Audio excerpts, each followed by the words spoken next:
Hello, how are you today? This is Dr. Paulette Jones Olasaji coming to you again with the book club. Remember now, we're on chapter 2 of Life After Bankruptcy. So if you're just joining us, you can get you a copy of the book from any one of our ministries or pjolasajiministries.com. All right? Also, I want you to know that the new book is out, The Church, The Message. The book is $20, and you can also get that by going to our website. Got a new cookbook out, and this is our new cookbook, O360 Express Cooking. And I did some recipes on today at the cooking show. I hope you caught it. It was very, very good. And the sous chef was here, plus Sister Annie came to talk a little bit about the work she's doing in Kenya. So I want you to stay tuned so you can find out what's really going on. And if there's anything you'd like to participate in, just let us know. We'll be glad to work with you, all right? So again, let's get our book club started. You got your book? You called your friend? Okay, so here we go. Chapter 2, Spiritual Bankruptcy. I want to preface this by letting you know that I'm not writing this as one who has great knowledge on the subject, because I was on a journey with you in research. I was listening and I was learning. I have done the research from the first day I felt the unction to write this topic. And you might not agree with everything that I write, but this is a journey and you have options. On this journey, you can go with me, or you can detour, or you can turn around and simply stop. So you have a choice today. My prayer is that you will allow us to take the journey together, all right? So according to Kalila Borgini, LCSW, this term spiritual bankruptcy is used in the 12-step program to depict addicts who have lost their connection to their higher being. You have to remember now, everybody don't believe in God, but they believe in something higher. So we want to reach everybody. Usually what comes to the forefront of my mind when someone is spiritually bankrupt is despair. That person fails to see a future that is much different from his or her present. These people begin to make poor choices, even poor conversation topics. Being so self-absorbed, they become less and less aware of the fact that their actions, their words, their communication have on the people around them. And someone called me and said, well, you realize that hurt people hurt other people. Well, I don't want you to be one of those people today.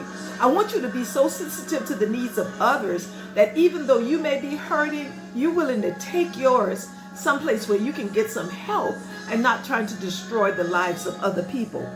The spiritually bankrupt person has a tendency to become depressed, or maybe they are already depressed and therefore become spiritually bankrupt. It's difficult to determine which one comes first, all right? I know what you're wondering at this point, especially if you are saved and have the Holy Ghost dwelling inside of you. You want to know if a person who has faith and is deeply spiritual will ever become depressed. Can faith and being spiritually grounded always be an antidote to depression? Well, let's think about it now. First, you got to understand that depression comes upon people for many reasons. These reasons include your temperament, and you can be saved and have an awful temperament, your sensitivity, and life circumstances. Genetics even play a part in depression. I believe that those who have faith and are connected to God now, and I do say God because He's my higher being, or at least who they understand their God to be, have a relationship with their greater power, will tend to recover from depression faster and more completely.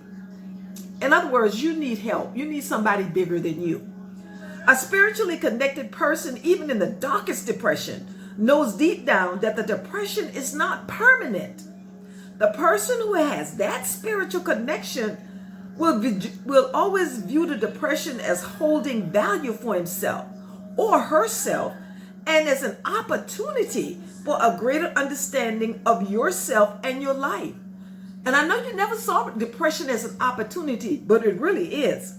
You may not succumb to the same level of despair or lack of hope that someone else without a spiritual connection may, but you can still have something that causes depression.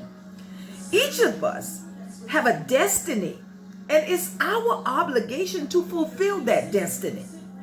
You may be in my life, I must fulfill my destiny orchestrated by God. So you can't come in my life and try to change what you know God has told me to do because you think you can do it better. Everything I go through is a part of that destiny. That includes the sadness as in the loss of a loved one. That includes the pain as in broken relationships. And if encountered, then it may lead to depression. The depression is not to be looked upon as punishment for some kind of wrongdoing or some moral failure. Holding fast to that knowledge can be a vital hedge in not losing the connection to God. It's a hedge against spiritual bankruptcy. Every time you go through something, it's not because you did something wrong. Stop letting people tell you that, and stop listening to that as they tell you that about somebody else. We must find our own path, and when we find it, you have to walk in it. I may not have the same desire to walk the path that God gave you, but what he gave me, I'm enjoying that. Your spiritual connection can help you feel a greater sense of life's fulfillment. And if you take that away from someone else, you may not be able to fill that void. It can be a wonderful remedy for the deep-seated emptiness you may be feeling.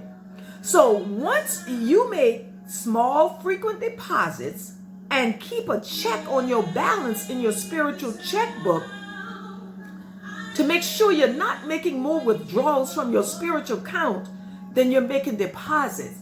If you're always giving, always doing, and nobody is pouring back into you, or you're not allowing them to help you, then you can go through a depression and you may begin to act out in certain ways. Sometimes we feel like great wonders and we give out spiritually, but never get recharged, never get deposits back into your spirit man. Pastors who preach every Sunday, never take a sabbatical, never allow another pastor in the pulpit, never attend conferences and vacations are in jeopardy of spiritual bankruptcy. Now, this is what God told me to do to keep myself filled. God instructed me to take 1 month off each year and a long weekend each quarter. So I don't feel bad when I'm gone because I realize that the people that God has given me in my life are well trained to carry out the assignment. And if you allow the enemy of your soul domain to make you believe that nobody can do it right except you, you're going to suffer burnout. You're going to suffer depression. I love ministers who come to our church and preach a right now word. I need ministers who can make my spiritual baby leap and recharge me for the rest of the year. Now, that was my instruction. It may not be yours. But if you don't get some instruction from God, you may eventually suffer from burnout. You will know the symptoms: preaching in anger, give the congregation a good beating. You know how we do that. Instead of the good news that brings life, murmuring and complaining about everything that is done and said in the ministry. Nothing is ever right. Nothing is ever good enough. Either sit yourself down or take a vacation, my friend. You are vastly approaching spiritual bankruptcy. Balance your spiritual checkbook. Sometimes we, by connecting to our spiritual selves, have the opportunity to compensate for what we never receive in our families of origin, our communities, or our jobs, or even our significant other. Something else the Lord told me. So I share with you super people, because we got a bunch of super people in our lives. It's okay to cry, and it's okay to grieve. You know how when someone in your family that you love so much dies, they'll tell you, Well, I don't know why you acting like that. After all, God knows what he's doing. Of course. But there's an empty space in that person's life, and you have to be more understanding. When you have a death in the family, you spend so much time trying to console everybody else, but you never console yourself. Because you are the strong one. No one expects you to break down. But listen to me, people. You hurt like everybody else. So grieve with everyone. Or you will find yourself grieving alone when everybody else has done grieving. When a loved one passes, no matter their age, it leaves an empty space where they once were. So grieve, cry, do what you have to do, and watch God bring the deliverance. May God bless you. May God keep you is my